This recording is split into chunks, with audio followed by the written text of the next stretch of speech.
Hi, welcome to Solo Playing Tips. So recently I was running a game and what I did was I strung module after module after module.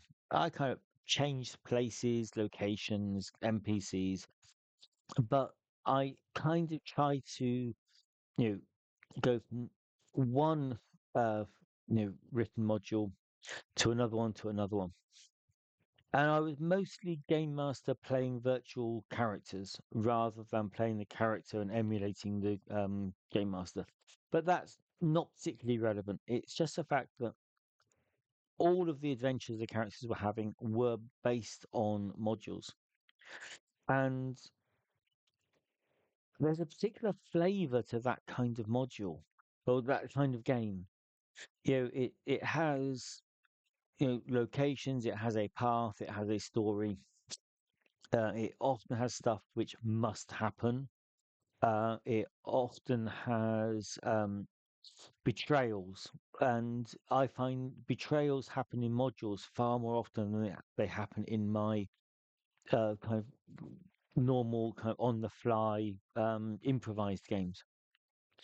And it kind of got me thinking that there are obviously elements which I don't naturally create in my games, um, which are in the modules.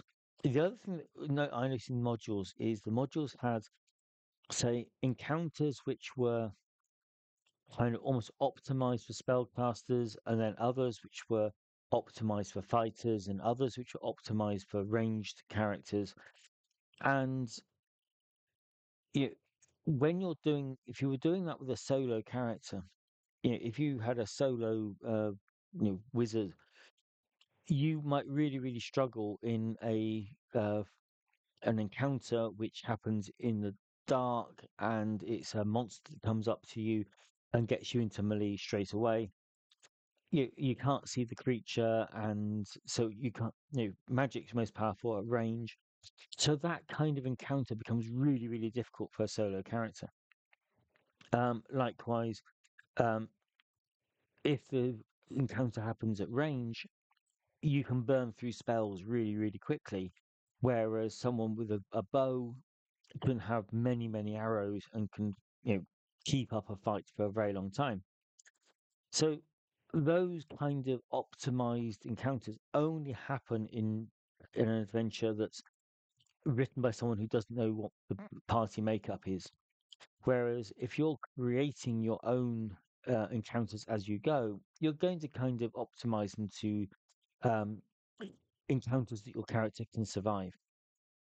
So there were different kinds of encounters in modules as to you know, the spontaneously generated stuff that I was creating, and mixing them up created a more interesting balance.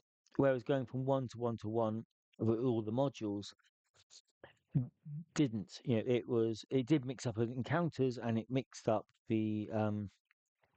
uh, the kinds of scenes. There was more betrayal, there were more difficult encounters, but they all were kind of samey in a way. There was a formula that the as module writers were using, just as there is maybe an unwritten formula to how I spontaneously generate adventures. But then there are other times when you might want to say, right, I want to do a game with a kind of really epic arc, and then you're going to, yes, you're going to save the world, or try and save the world from some ominous threat. Now, the best route, it seems to be, is to occasionally integrate a module into your solo games, and then go from there to something that's completely on the fly. And then maybe once you've kind of got a really good sense of the world you're generating, and you've got a few you've got abilities and you've got some really decent gear, then try and do something epic and really mix it up. Or maybe start with something epic, break off to do some other stuff, and then go back to it, mixing them up, because no one thing is always going to be right. You can kind of really uh, take the best of everything by mixing it up and having a list of everything in your games. So yeah, that's the idea of it was just highlighted recently how different games can be depending on what materials you're using and your style. So yeah, try mixing it up. Okay, thank you for watching.